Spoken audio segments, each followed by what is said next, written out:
Hai semua, welcome back to my YouTube channel with me Desi. Yang baru bergabung jangan lupa di subscribe, like, dan komen tentunya. Yang sudah bergabung terima kasih atas support kalian, karena support kalian itu sangat berguna bagi saya untuk membuat video yang menarik dan membuat video yang baru di setiap minggunya. Nah, ini kita memasuki di bulan November, bulan mengakhiri tahun 2020 sebelum bulan Desember. Nah, apa sih yang kalian pikirkan mengenai bulan November? Adakah yang belum bisa move on dari bulan November? Mungkin punya kisah yang gak bisa dilupakan, atau punya pengalaman yang gak bisa dilupakan di bulan November itu. Saya rasa teman-teman semua punya banyak ya. Kalau aku dulu di bulan November itu ada namanya November Rain. Waktu itu aku masih ngikutin kursus bahasa Belanda, jadi aku sering ikut organisasi di Erasmus Training Center. Jadi mereka itu bulan November tahun lalu buat acara itu kayak bazar, karena udah mendekati bulan Desember. Jadi mereka itu buat bazar bazar tulip gitu namanya, bazar tulip. Jadi ada berbagai souvenir, berbagai kuliner dari khas-khas Belanda. Nah, itu dilakukan bazar di kedutaan Belanda. Nah, kita itu ke sana sebagai pengunjung,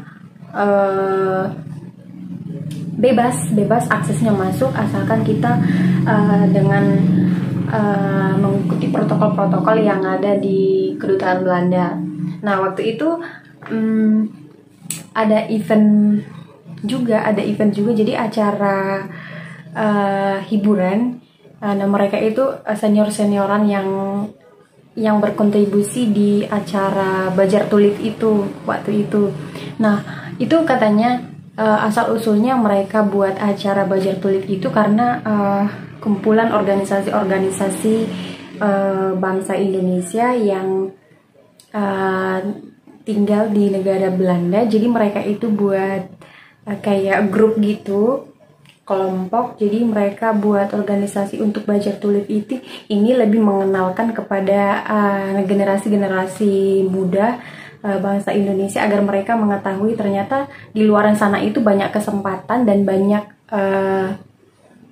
hal-hal yang belum kita ketahui yang bisa membuka peluang prestasi bagi generasi-generasi muda. Basicnya itu mereka mengenalkan secara khususnya itu adalah budaya, dengan mempelajari bahasa, dengan mempelajari kultur-kultur mereka itu, dengan mempelajari souvenir-souvenir kekhasan dari suatu negara yang spesifiknya itu negara Belanda tadi. Nah, tapi di bulan ini kita nggak ada kegiatan itu karena kan pandemik juga, kita nggak bisa melakukan itu. Cuman yang aku lihat kemarin mereka itu share di Instagram, mereka buat virtual gitu di Instagram. Jadi mereka mengundang anak-anak muda untuk sharing tentang gimana caranya bisa menggali ilmu di negara tulip di Belanda. Maksudnya itu dengan tips-tips yang mereka punya, senior-senior yang sudah duluan berhasil di sana. Nah, mereka itu sharing pengalaman mereka, dan mereka itu sharing tips-tips untuk menjadi inspiratif bagi anak-anak muda. Nah, itu mungkin akan dilakukan virtual webinar itu di tanggal 18 Minggu, dan pastinya aku akan join di sana. Nah, kebetulan waktu itu kan aku hanya aktif di kursus bahasa Belanda, jadi otomatis itu 5% itu kita mempelajari budayanya. Nah, karena menurut saya nggak cukup hanya mempelajari bahasanya, jadi karena kedutaan Belanda itu sering membuat event-event yang memperkenalkan budaya Belanda itu dengan notabene itu gratisan. Bahkan kita bisa mengakses segala ilmu, mengakses segala sejarah tentang Belanda itu dengan gratis. Nah, contohnya itu kan kedutaan Belanda membuka akses galeri perpustakaan yang gede banget. Aku rasa itu baru perpustakaan yang keren banget yang pernah aku kunjungin. Mereka itu ke sana membuka fasilitas itu untuk umum dengan gratis, asalkan kita bisa menggunakan fasilitas yang disediakan di sana itu hanya di tempat. Jadi kayak contoh buku-buku yang di sana itu kita nggak bisa pinjam, kita nggak bisa bawa pulang. Nah, selain itu galeri di sana itu bagus-bagus banget yang pernah aku kunjungin. Galeri yang disediakan di sana itu berasal dari seluruh penjuru dunia, bahkan dari seluruh Nusantara. Indonesia juga ada di sana galerinya yang menceritakan tentang kisah-kisah tragis atau tragedi yang terjadi pada zaman sejarah itu.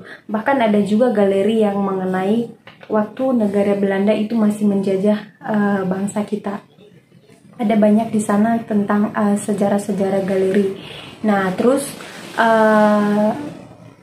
secara gratis-gratisan yang mereka sediakan di sana itu, di Erasmus Center waktu itu acara sharing beasiswa kalau nggak salah. Jadi mereka itu mendatangkan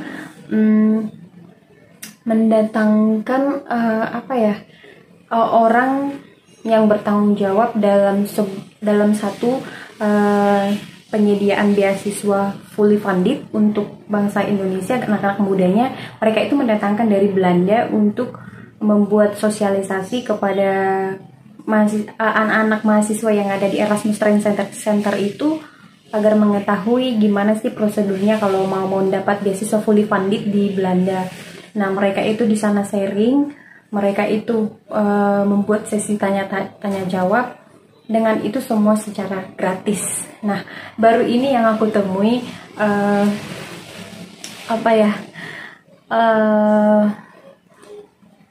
program yang benar-benar menyediakan fasilitas yang bermanfaat tapi dengan secara gratisan, benar banget.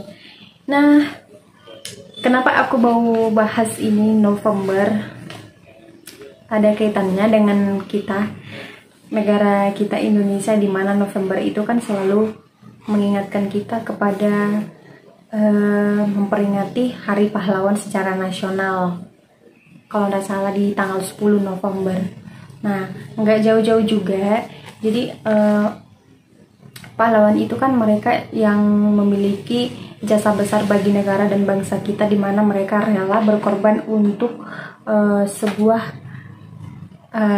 sebuah usaha untuk mempertahankan suatu kemerdekaan. Baik itu mereka merelakan kehidupannya untuk membangun sesuatu komunitas atau usaha untuk meningkatkan kemajuan negara kita. Jadi ada kaitannya sih. Nah, aku mau bahas di sini ada 4 yang perlu kita ketahui sebagai tenaga pahlawan tenaga kesehatan. Nah, siapa aja sih? Kalian pasti penasaran kan siapa aja? Nah, yang pertama itu langsung saja. Siapa itu pahlawan kesehatan? Yang pertama itu Profesor Dr. Gerrit A. Siwasbesi. Jadi dia ini seorang dokter spesialis radiologi yang merupakan lulusan dari Fakultas Kedokteran Nias di Surabaya. Nah, dia itu sempat bekerja di Rumah Sakit RSCM, spesialis radiologi. Terus dia itu mendirikan sebuah sekolah khusus radiologi, dan dia mengajari para dokter-dokter muda untuk memperdalam ilmu tentang paru, karena radiologi ini adalah khusus untuk toraks ya, dada, bagian paru lah pastinya.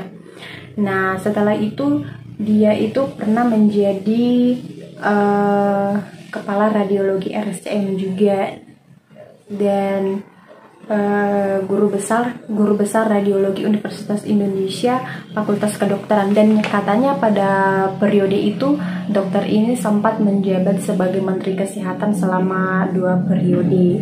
Bagus banget ya, karena kan radiologi itu benar-benar penunjang dari segala klinis penyakit di rumah sakit. Benar-benar dibutuhkan untuk untuk memastikan sebuah penyakit yang berhubungan dengan paru-paru. Nah, siapa yang kedua nih? pahlawan kesehatan. Check it out. Siapa yang nggak kenal nih pahlawan kesehatan yang kedua, yaitu Abdul Rahman Saleh. Nah, dia ini dinobatkan sebagai bapak ilmu fisiologi, jadi fisik ya, secara fisik. Dia itu lulus dari Holland Islands Underwijs, kayaknya dari negara Belanda ya.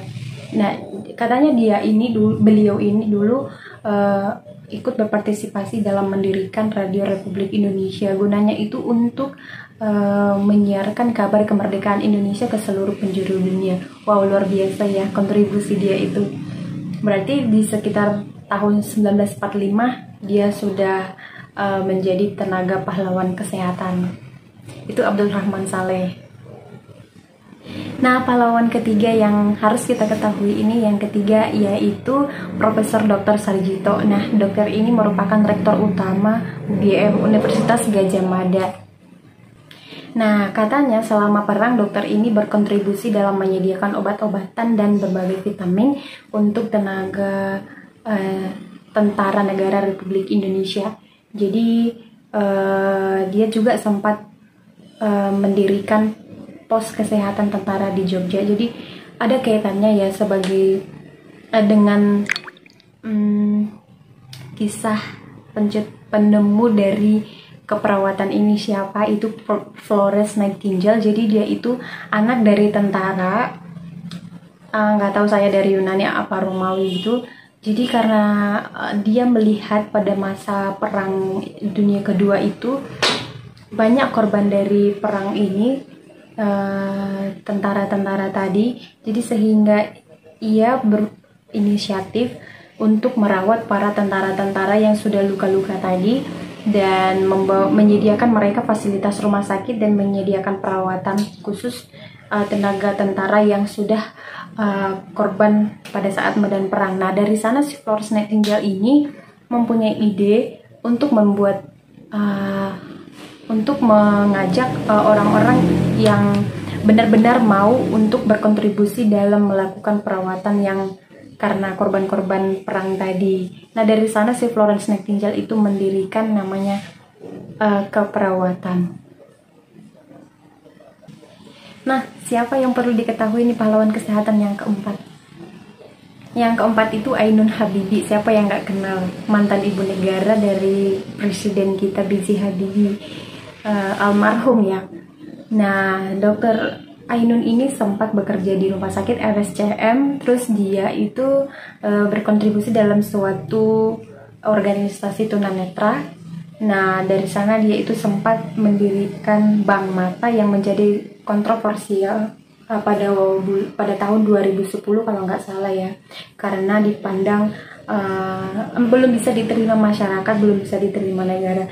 Namun sampai saat ini kan bank mata itu sudah diperjuangkan dan dipertahankan. Karena apa? Sejak si Ibu Ainun ini mengangkat bicara bahwa donor mata itu di negara kita donor mata itu juga sudah bisa dilakukan. Bagus banget sih ya, dia rela menghabiskan waktu dan pikirannya untuk membuat ini suatu organisasi. Ini pasti penuh perjuangan. Nah, apa yang kita lihat dari sini? Pastinya kita sebagai generasi penerus bangsa wajib menghargai jasa mereka untuk memajukan kesehatan Indonesia dengan cara kita sendiri. Banyak ya. Nah, ini bagus banget. Sampai ketemu di vlog aku berikutnya.